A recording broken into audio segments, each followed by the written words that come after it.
Hello बच्चों, कैसे हैं? मत बिल्कुल। आप देख रहे हैं Atul academic classes. Atul academic classes में आपका स्वागत है। आपको अक्रिया की कोड के बारे में बताया जा रहा था। प्रथम कोड की अक्रिया आपको बताई गई थी। प्रथम कोड की अक्रिया के बेगी स्थिरांक का व्यंजक क्या होता है, इसको निकलाया गया था।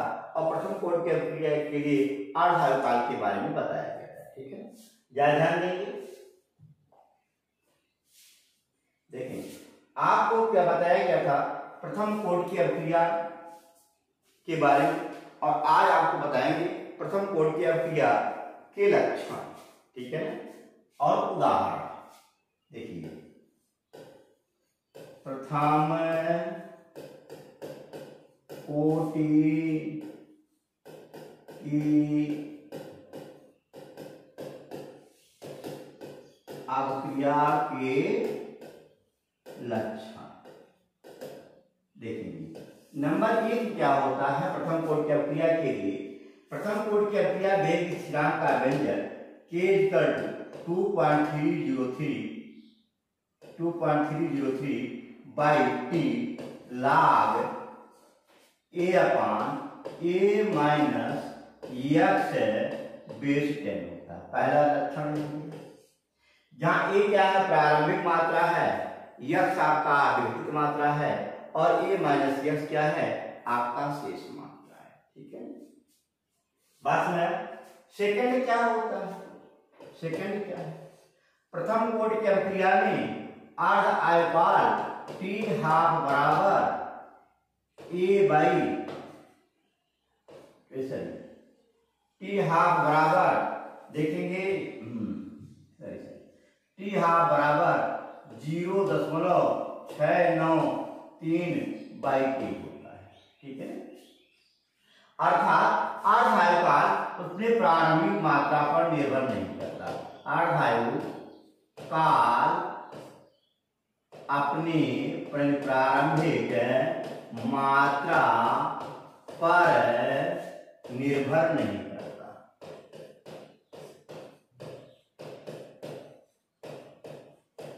ठीक है, तीसरा लक्षण क्या है?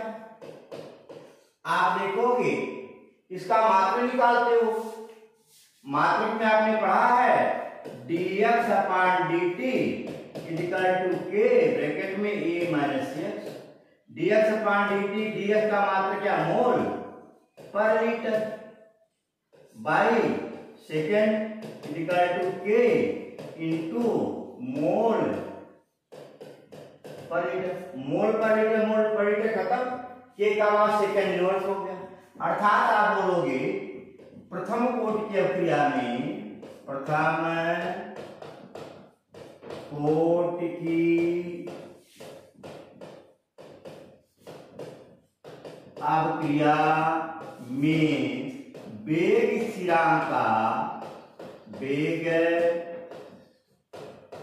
स्थिरांक का मात्रा सेकेंड इनवर्स होता है।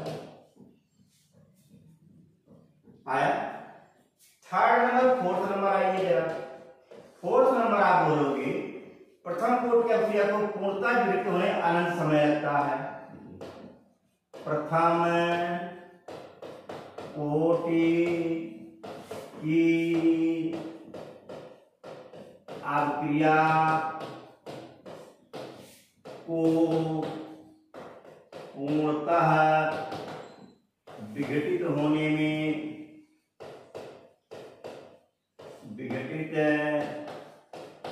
में अनंत समय लगता है। अनंत समय लगता है। पांचवा आप देखेंगे प्रथम कोड की अभिक्रिया में अगर सांद्रण को n गुना सांद्रण को n गुना कर दिया जाए तो अभिक्रिया की वेग भी क्या हो जाएगी? n गुनी बढ़ जाएगी। आप देखोगे प्रथम कोटि की अभिक्रिया में यदि साधारण n गुना कर दिया जाए, n गुना कर दिया जाए तो अभिक्रिया का वेग भी n गुना हो जाए, तो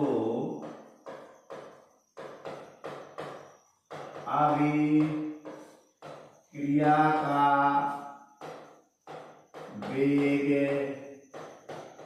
भी n गुना हो जाएगा। बात में आया? तो आता है प्रथम कोटि की अभिक्रिया के लक्षण, ठीक है ना। तो प्रथम कोटि की अभिक्रिया के क्या होते हैं आपके, क्या है, लक्षण है। हाँ, इसमें और एक चीज करते हो, अगर ग्राफ का प्लॉट करने को करता है तो आप ग्राफ प्लॉट कर देते हो। आप छठा नियम देखेंगे, पांचवा छठवां नियम भी देखेंगे। प्रथम कोटि की अभिक्रिया की वेग और साधारण परिवर्तन के मध्य ग्राफ खींचने पर एक सरल रेखा प्राप्त होता है। जैसे देखो, ये मान लो ये dx अपान dt है, ये आपका a माइनस x है। कैसा ग्राफ आपको? ए ग्राफ आपको, ठीक है ना। इसे क्या कहते हैं, ये आपके प्रथम कोटि की अभिक्रिया के लिए अगर आपसे पूछा जाता है तो प्रथम कोटि की अभिक्रिया के बारे में आप बताओगे। समझ में आया? क्लियर हुआ? देखिए, अब इस पे उदाहरण आता है कि प्रथम कोटि की अभिक्रिया कौन है, प्रथम कोटि की अभिक्रिया कौन सी नहीं है, इसके बारे में थोड़ा सा ध्यान देंगे और एक लक्षण देखेंगे। जैसे आता है, अगर दूसरे भी आप लिखोगे प्रथम कोटि की अभिक्रिया देखता अवकलित समीकरण लिखिए, तो आप लिखोगे dx upon dt equal to K bracket में a माइनस x लिख देना। ये आपका क्या होता है, अवकलित समीकरण के रूप में लिख सकते हो, ठीक है।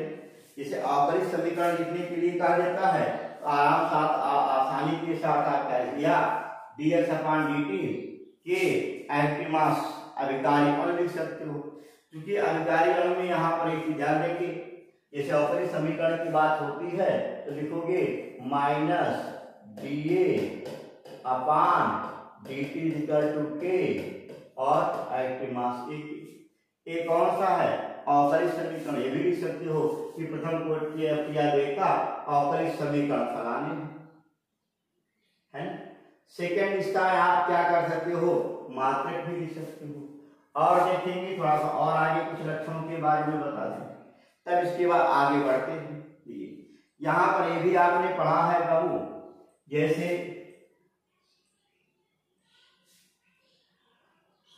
आपने क्या पढ़ा है कि k बराबर 2.303 है ना। अभी सवाल पे पढ़े होंगे, ये भी क्वेश्चन कभी कभी देता है, k बराबर 2.303/3 log a upon a minus x base 10।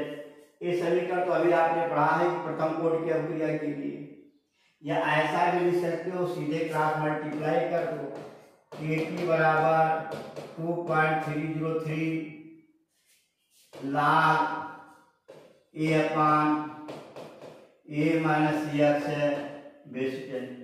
ये भी लिख सकते हो, या एक काम कर सकते हैं, इसे बेस के रूप में थोड़ा सा हम बदल लेते हैं। कैसे बदलते हैं देखेंगे, या लिखते हैं a upon a minus x equal to e पर पावर माइनस के टी। ये आप पढ़े होंगे, ठीक है ना? आया ए अपान ए माइनस यस क्या है? ये प्रारंभिक सांद्रता है और ये क्या है? बिगर क्या नाम शेष मात्रा है। या सांद्रता के रूप में कभी कभी दिया जाएगा सी अपान सी नॉट या C one upon C two. C one upon C two equal to e पे पावर माइनस के टी। ठीक है, थोड़ा सा गड़बड़ हो गया। ए अपान ए माइनस एक्स। देखो अगर यहाँ पर प्लस रहेगा, यहाँ पर प्लस के टी, ये प्लस के टी करोगे, ठीक है ना? या आप देखोगे C1 प्रारंभिक मात्रा ए माइनस एक्स द्वितीय मात्रा, या आप ऐसा लिख सकते हो C2 upon C1 equal to e पे पावर माइनस के टी। ठीक है, या ऐसा भी लिख सकते, देखो a minus x by a equal to e पे पावर माइनस के टी। ठीक है, क्योंकि अभी पावर के रूप में जब बदलोगे, है ना, कि बेस के रूप में ई पे पावर के टी हो जाता है। ठीक है ना? ये आप लोग यार क्वेश्चन आप लोगों से पूछा भी जाता है। या इसे और थोड़ा सा सरल कर लेते हो, देखो a minus x equal to e पर power minus K T into ए के लिख सकते हो। ऐसा भी कर, इसे पक्षांतर कर दोगे, है ना? या इधर देखो, या एक्स बराबर क्या लिखो? ए माइनस ए इंटू ई पे power minus K T. X equal to A common होगी 1 माइनस ई पे पावर माइनस के टी। यह क्या है? विघटित मात्रा है। ये भी आपका क्या होता है? प्रथम कोटि की अवक्रिया का ही समीकरण होता है। तो जैसा कहता है ऐसे आप बदलते जाते हो, और प्रथम कोटि की अवक्रिया समीकरण में सब ऑब्जेक्टिव क्वेश्चन पूछा जाता है कि प्रथम कोटि की अवक्रिया समीकरण कौन सा है और कौन सा नहीं है, इसके बारे में आप लोग ध्यान देते। अब देखोगे अगर इसी में log a माइनस एक्स और t के मध्य ग्राफ खींचते हैं, देखो किसके मध्य? log a माइनस एक्स और t के मध्य ग्राफ खींचेंगे, एक स्लोप प्राप्त होगा जो अवक्रिया वेग स्थिरांक को क्या करेगा? डिनोट करेगा। ये किसके बराबर होगा? माइनस के बराबर होगा। ये स्लोप किसके बराबर है? माइनस के बराबर है। ये आपसे, ये भी आपके प्रथम कोटि की अवक्रिया के लक्षण के रूप में आप लोग दिखा भी सकते हो। ठीक है ना? बात कंफर्म हुआ? अब देखोगे इसी पर, अगर मान लिया जाए कहीं भिन्न भिन्न T1 समय में x1 मात्रा घटित होता है और T2 समय में x2 मात्रा घटित होता है। लिख देता हूं, माना देखो, माना T1 समय में x1 तथा T2 समय में x2 मात्रा अपघटित होता है, अपघटित होता है ना? और अवक्रिया कौन सी है? ये प्रथम कोटि की अवक्रिया है। उस अवस्था में आप क्या करोगे? सुनो, उस अवस्था में अवक्रिया वेग स्थिरांक के बराबर 2.303 बटे T2 माइनस T1 लाभ ए अपान ए माइनस एक्स था। लाभ क्या था? ए अपान ए माइनस एक्स की वैल्यू दी गई थी। यहाँ पर देखो T2 पहले है, यानी एक्स पहले, एक्स क्या कर पहले ऊपर लाना, x1 कर देना, T1 नीचे है। अब यहाँ पर a माइनस क्या कर देना? x2 कर देना, जो पहले उसका वहां पर कर देना। ठीक है ना? T1 इस तरीके से अगर आपसे क्वेश्चन दिया जाता है, फिर क्वेश्चन भी दिया गया है कि अगर प्रारंभिक मात्रा है a हो और भिन्न भिन्न समयों में x और x2 मात्रा घटित होता है, तो प्रथम कोटि की अवक्रिया वेग स्थिरांक की गणना करें। उसके लिए फार्मूला आपको मालूम है, k equal to 2.303 upon T2 minus T1 log a minus x1 बटे a माइनस x2। कन्फर्म हुआ? ये आपके क्या होते हैं, प्रथम कोटि के अक्रिया वेग के इन सब लक्षणों को आप लोग क्या कर सकते हैं और भी बड़ा चढ़ा के देख सकते हैं। अंततः 5 लक्षण तो आपको मालूम ही है। ठीक है, अगला देखेंगे उदाहरण में प्रथम कोटि की अक्रिया के उदाहरण जैसे होता है रिएक्टर का अम्लीय जल अपघटन जो होता है, प्रथम कोटि की अक्रिया ध्यान देना क्या है, रिएक्टर का अम्लीय उदाहरण याद रखिएगा, उदाहरण अम्लीय जल अपघटन। ये कौन सी कोटि है, ये आपकी कौन सी कोटि होती है, ये आपकी प्रथम कोटि की अक्रिया होती है। जैसे देखो यहाँ पर CH3COO C2H5 का अगर अम्लीय जल अपघटन कराते हो उस अवस्था में आपका बनने वाला कंपाउंड एसिटिक एसिड होता है प्लस क्या है एथिल अल्कोहल होता है। समझ में आया? अगला इसी पर उदाहरण देखिए। हाँ, इसमें अगर फार्मूले की वैल्यू होती है H की वॉल्यूम में दिया आयतन दिया जाता है, तो आयतन में प्रारंभिक आयतन देखते हैं और T समय बाद उसका आयतन देखते हैं। उस अवस्था में जो आपका फार्मूला दिखाते हैं अनंत समय के लिए, तो आप लिखते हैं K बराबर 2.303 बटे T log V infinite minus B बटे V infinite minus VT। T समय में प्रारंभिक अनंत इस पर आप लोग क्या करते हैं और बेस क्या रहता है, रहता है। इस पर आप सवाल यदा कदा पूछा जाता है। ठीक है, अगला देखेंगे यहाँ V0 क्या है और V इनफाइनाइट क्या है, VT क्या है।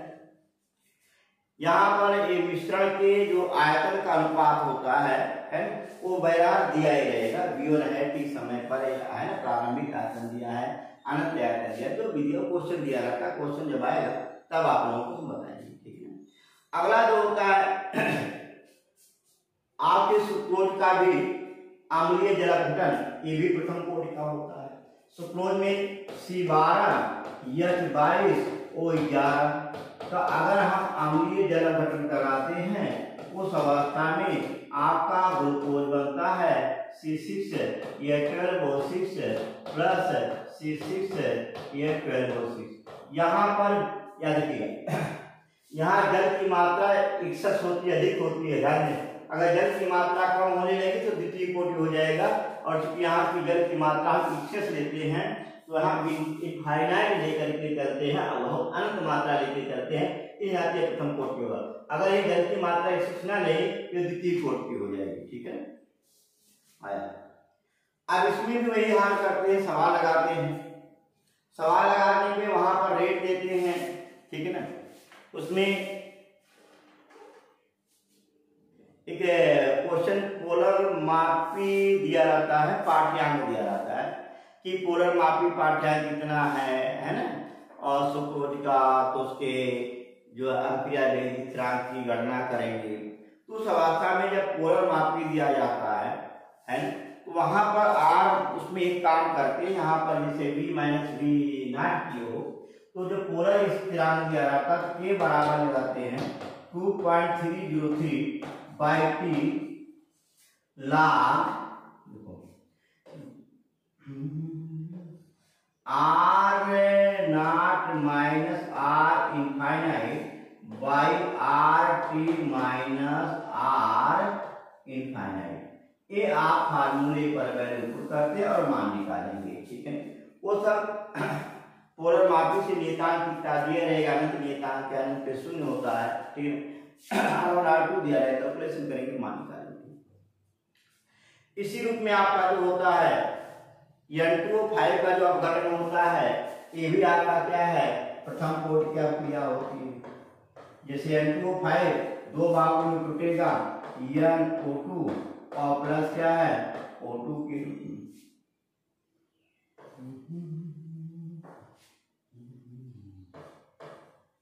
ये भी आपका क्या होता है, प्रथम कोटि की अवक्रिया होती है। इसके लिए वी नाट बटे आवे क्या लिखते हैं, उसमें बाबू भी दिया रहता है, उसमें आप क्या करते हो, वी इनफाइनाइट बटे V minus V infinite V T कर देते हैं।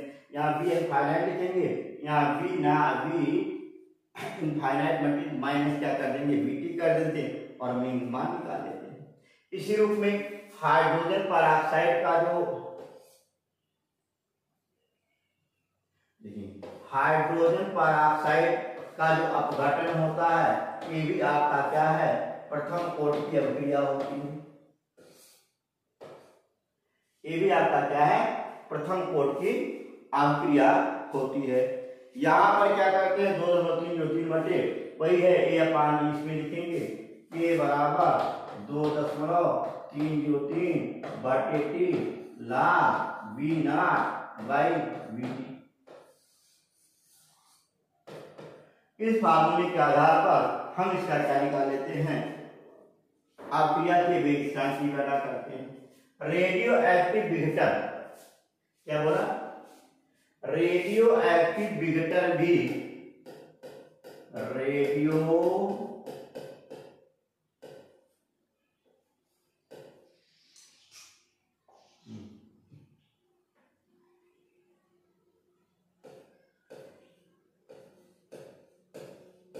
रेडियो एक्टिव क्या है, विघटन, ये भी क्या होता है, प्रथम कोटि की अभिक्रिया होती है। तो अगर आपसे प्रथम कोटि की अभिक्रिया के उदाहरण पूछा जाता है तो आप इसे आसानी के साथ क्या करेंगे, बता देते हैं, ठीक है ना, बात कंफर्म हुआ।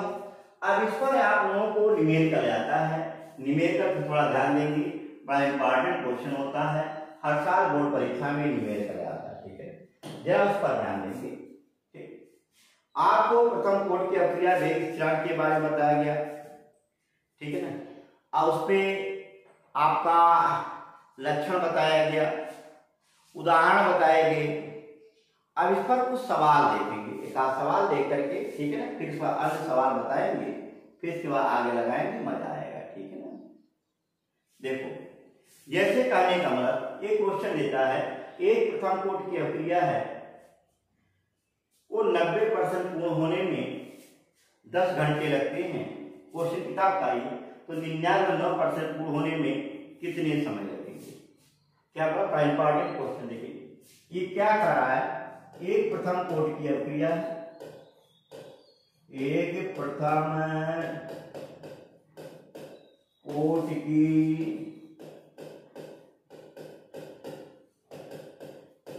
अभिक्रिया 90%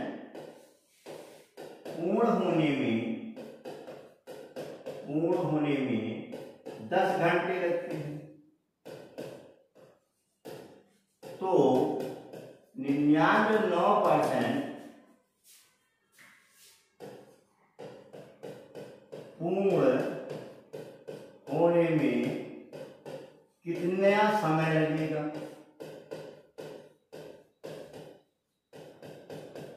एक ही देखिएगा। जब से क्रिया का इसमें कोई जो भी कोटि हो, उसमें स्थिरांक जो होता है हमेशा स्थिर रहता है। प्रथम कोटि की अभिक्रिया में वेग स्थिरांक जो ये होता है, उसका मान सदैव क्या होता है, स्थिर होता है, ठीक है ना, आया।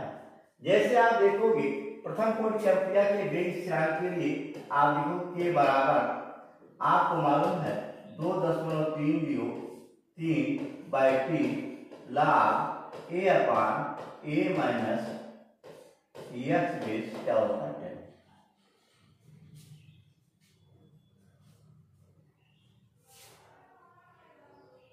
बात समझ आया। अब यहां पर एक थोड़ा सा और देखिएगा, ये यहां पर दो चीज दिया, जो चीज जैसे लिख दिया जाए, जैसे परसेंट में दिया प्रारंभिक मात्रा 100 लिख देंगे, ठीक ना, प्रारंभिक मात्रा आपका दिया है 100, T1 बराबर दिया है आपका 10 घंटा, x दिया है आपका 90 और a माइनस x बराबर 100 माइनस 90 बराबर हो गया 10, ठीक पहला दूसरे कंडीशन के लिए क्या दिया है, ये आपका K1 लिखेंगे। अगले के लिए K2 बराबर में 2.303, यहाँ पर T1 लिख लेंगे, यहाँ पर T2 लिख लेंगे, यहाँ ये रहेगा x1 कर देंगे। ठीक है ना, आप देखो प्रारंभिक मात्रा हुई है log a/a minus x2 base K2 में यानी T1, यहाँ पर क्या क्या चीज दिया पहले देखिए, प्रारंभिक मात्रा इसमें भी दिया, परसेंट में दिया है 100 मान लेगा, और उसके बाद x2 जो दिया है वो 99.9 दिया है। a माइनस x2 करोगे है ना, उस अवस्था में 100 माइनस 99.9 बराबर 0.1। ठीक है ना, अब T2 क्वेश्चन मार्क दे रहा है, ये क्वेश्चन मार्क। आप यहाँ पर फार्मूला वैल्यू करिएगा, क्योंकि बेंच का सामान्य होगा K1 बराबर K2 2.303 बटे T दिया है 10 घंटा इंटू log A दिया है 100 बटे 100 माइनस 3 माइनस x निकाला 10 बेस 10 इज इक्वल टू 2.303 बटे T log 100 बटे 0.1 आया। यहां पर एक काम करके सीधे वैल्यू यहीं से उड़ा दें, कोई दिक्कत नहीं है, सीधे वैल्यू यहां से डाल दें, यहां से 0 काटिए, ये 10 हटा दें यहां से और ये 0 बढ़ जाएगा, यानी आपका जो हो गया 1/10 log 10 base 10 is equal to 1/t log 1000। log 10 का मान 1 होता है, 10 गुणे 1/10 देखो, यानी 10 गुणे 1 बराबर, तो उधर कट जाएगा, देखिए इसमें यहाँ लगा दिया, देखिए यहाँ पर देखिए आप लिखो 1/10 गुणे 1, log 10 का मान 1 होता है बराबर 1/t इंटू जितना 0 है इसे आप लिख सकते हो log 10 का क्यूब बेस 10, log m पे पावर m है, log m 1/10 बराबर 1/3 गुणे 3 log 10 बेस 10, और 10 बेस 10 का मान 1 होता है, 1/10 बराबर 3/t, t बराबर 10 30 घंटा आया। इस तरीके से आपके सवाल आते हैं, सवाल आप लोग क्या करिए लगाते रहेंगे तो बेटर रहेगा। देखिए अब इसके बाद इस चैप्टर पे प्रथम कोड की अभिक्रिया पे मेथड चलेगा, इसके बाद वेग स्थिरांक पर प्रभाव डालने कारक बताएंगे, आर्गुमेंट समीकरण बताएंगे, ज्यादा 2 से 3 वीडियो चलेगा और ये चैप्टर आपका फिनिश हो जाएगा। आपका सॉल्यूशन चैप्टर खत्म हुआ, यही चैप्टर खत्म होने के बाद आपको इसके बाद आपको बताया जाएगा अगले जो चैप्टर हैं उनके बारे में, जैसे विद्युत रसायन है, डी ब्लॉक एलिमेंट और उपशासन यौगिक है। ठीक है, क्वेश्चन करते रहेंगे, मस्त रहे और पढ़ते रहें। धन्यवाद, खुश रहें।